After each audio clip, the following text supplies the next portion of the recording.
and a cinnamon bun for a couple of hours because McDonald's has sold to the world a dream, and they belong to the McDonald's family. And governments have sold to you and I a dream, just like McDonald's, that if you stay here and you cooperate and you assimilate, you also will have freedom and liberty and all the things you've ever wanted. 2 chickens in every pot, 2 cars in every garage, and more than you need.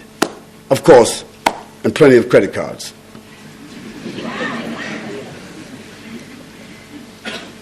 But what they don't say, what is the price of this expensive freedom and liberty? The price of it is that you have in your refrigerators, you have in your closets, and you have in your stomach, and you have in your houses the share of other people's starvation. That's the price you pay. But because you're watching those commercials, you're constantly diverted from the reality that you have more than your share. But freedom and liberty is what everybody wants. At the end of the day, nobody really wants to fight. Nobody really wants war. Nobody wants trauma. Nobody wants tragedy. Not even the so-called terrorists. They don't really want war or terror. They are using something that we would think to be irrational, frustrated, anger, reprisals, to get, it's like reaching this way to scratch my ear. But because those who have more on their plate than they need, because they have pushed people into corners all over the world, those frustrated people have found there's nothing for them to do, and why not? Now, I don't justify, and you don't justify those kinds of actions, because those actions are acts of frustration, and in some cases, madness. Nevertheless, my president says we are the distributors of freedom and democracy all over the world. We market freedom and democracy all over the world.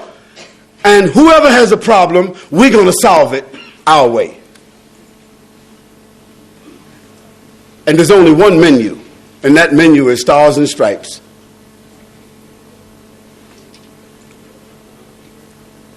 But the fundamental issue is that whether arrogant or otherwise, human beings claim they want freedom and liberty. And why shouldn't we? No one wants to be a slave of anybody. No one wants to be imprisoned. Nobody wants to be oppressed. All human beings want peaceful coexistence.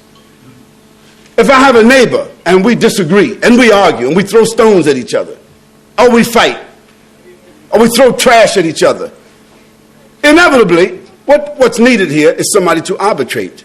Because at the end, if there is arbitration, you'll find out both of us really want the same thing. But someone has to arbitrate to let both of us hear the other.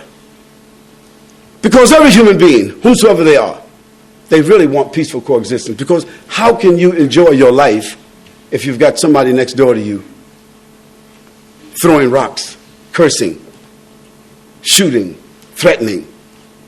So inevitably, we all need to find ways to have peaceful coexistence. All human beings want self-realization. Psychologists will tell you today, self-realization. That's the height of what every human being wants. Every human being wants to be realized, recognized.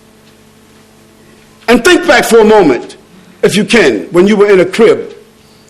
Now, there's a way that you can be hypnotized and you could do this.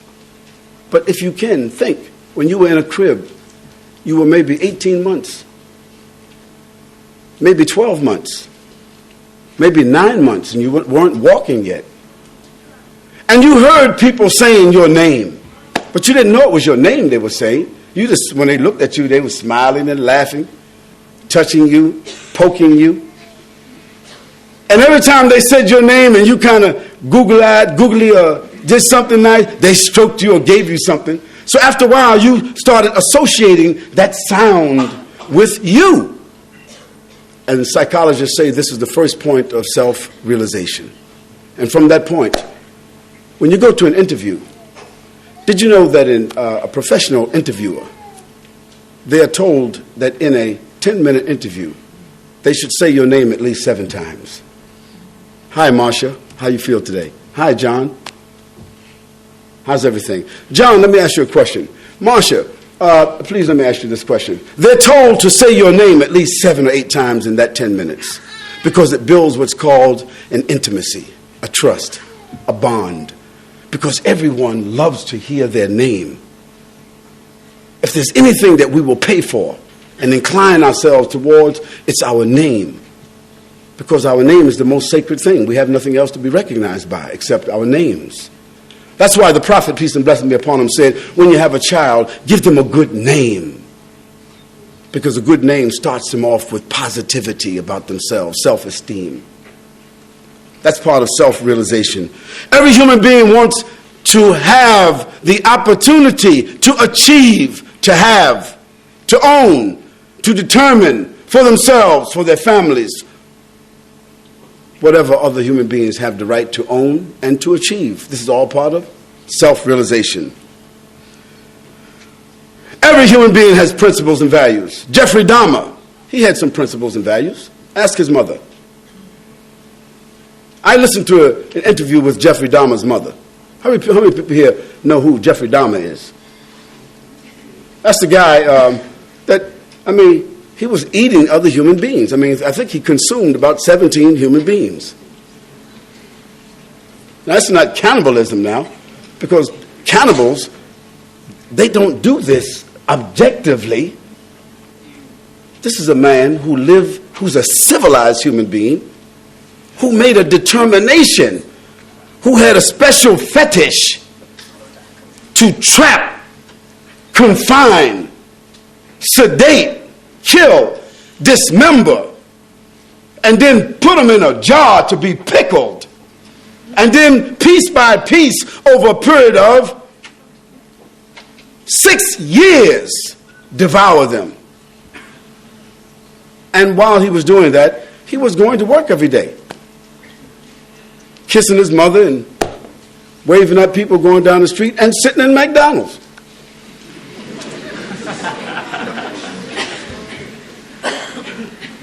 But his mother spoke about him as if she couldn't imagine that her little baby boy did something like that. Because that's the nature of a mother, to forgive and not to believe that a human being could fall to that depth of disparity and insensitivity for other human beings. But he did.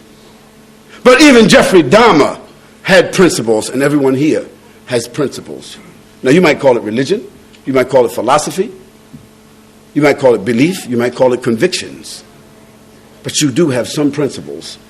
And one by one, if we sat down and talked about it, you'll find that every human being has a bottom line for what they believe to be right, wrong, sacred, the limit. That's it.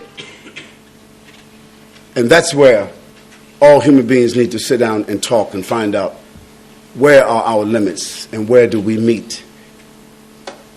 All human beings have understanding about conformance and discipline. You may say to yourself, I do what I feel like doing.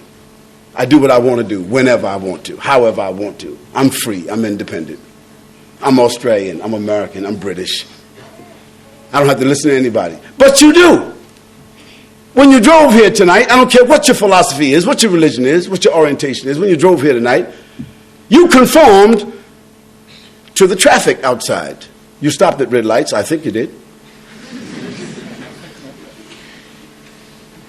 You didn't drive on the freeway at any way you wanted to. When you came inside this building, you did reasonably queue up to come inside.